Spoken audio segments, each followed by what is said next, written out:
Russia has seized control of the eastern Ukrainian town of Avdiivka. The frontline city was key to keeping Russian forces at bay as ground troops pushed further west. Ukraine's military chief withdrew his troops from the town Saturday, days after the White House warned Ukrainian troops have been rationing supplies and ammunition. The fall of Avdiivka comes as world leaders attended the Munich security conference over the weekend. Ukrainian President Volodymyr Zelensky met with Vice President Kamala Harris, who pledged support for Ukraine despite Congress failing to approve additional military aid. And I'm thankful for the vital support and leadership of the United States of America, who helped to unite the world. Because of our collective strength, this war has been an utter failure for Putin, and it is in the strategic interest of the United States to continue our support. For more, CBS News reporter Olivia Gazis joins me now. Olivia, first let's start with Avdiivka. What does the fall of that city mean in the context of the conflict? Sure, that's pretty much the $60 billion question, John, right? As we've heard from a number of Western leaders, from President Biden to the NATO Secretary General, that this loss of Avdiivka, which Ukrainian forces had been holding since 2014 when Russia first went into Ukraine, does unfortunately illustrate the effect of this long delay in the flow of aid from the United States. That congressional inaction has meant that Ukrainian forces were outgunned, they were outmanned, and they were ultimately forced to withdraw. Now, Russia's victory there was rather Pyrrhic. According to Ukrainian estimates, they lost more than 47,000 troops there, which, if that's accurate, would mean they saw a greater toll than the Soviets notched over a decade of fighting in Afghanistan. But it's nonetheless a painfully symbolic, if not an entirely strategic blow, and it risks emboldening of Vladimir Putin, who we know wagered going into this conflict that Western attention and support were going to wane before his own forces did.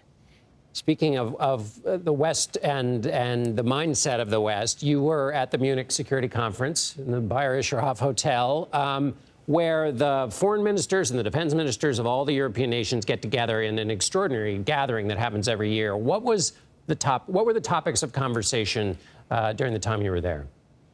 Sure. And I mean, we knew that Ukraine and Western support for it were always going to be among the top issues, just given how long and glaring this impasse in Congress had been. But that was really thrust into the forefront by this sudden news of Alexei Navalny's death, which broke on that Friday morning, local time there, and altered the entire tone and tenor of, as you say, this massive global gathering of diplomats and spy chiefs and defense chiefs. There was really a palpable reaction when the news emerged about his death. You could see it sort of spread from people's phones to their faces. I was in a packed hallway waiting to get into a room with Secretary Blinken when it happened. And from that moment onward, it really dominated the conversations. And as we saw, changed speeches that global leaders made throughout the weekend. The lawmakers that I spoke with in Munich said that Ukraine was by far what they were asked about, more than the war in Gaza, more than Russian nuclear weapons in space, and even more than the upcoming U.S. election, despite those remarks that we heard about NATO by former President Trump. So the feeling being, of course, that this is Europe's neighborhood, and again, that Russia appears to be dangerously close to gaining momentum in this fight. In one form or another in that meeting, they're always worried about whether the U.S. is a reliable ally, but that's never been more center stage than right now. And that leads then to a conversation, well, if it's not the U.S., then how does Europe, prepare to defend itself? How much was that a part of the conversation? This question of whether the U.S. is really just not to be depended on. Sure. I mean, that was widely intimated, and if not said outright. Olaf Scholz, the German chancellor, spent his time at the podium at the conference saying that European nations not only needed to up defense spending for NATO's purposes, but also to strengthen European security specifically. That used to be an almost taboo suggestion, but now you increasingly see these persistent calls from the French, the Poles, amid this growing apparent anxiety that Article 5, no matter how many rhetorical assurances the U.S. is making at the moment, may not be as ironclad as it has historically been. So, the U.S.'s inaction on Ukraine, coupled with this prospect of a new, more isolationist American administration, if there's a changeover in 2024, was very much top of mind. One of the things that sometimes gets discussed is punditry from Europe about U.S. politics. And you'd have at least two questions I can imagine were in conversation. One, what are the chances for Donald Trump?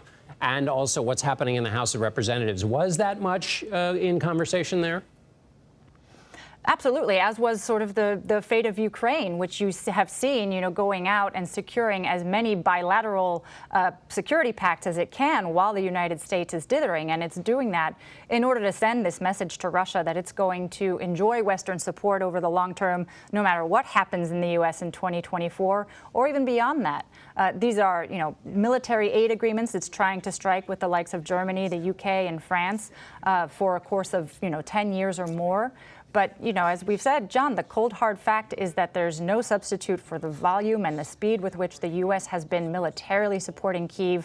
And so while these bilateral pacts that Ukraine is seeking out are, more than symbolism, they're not negligible material help, it's really that U.S. support that remains essential in this fight, and the lack of it that really continues to hurt the Ukrainians.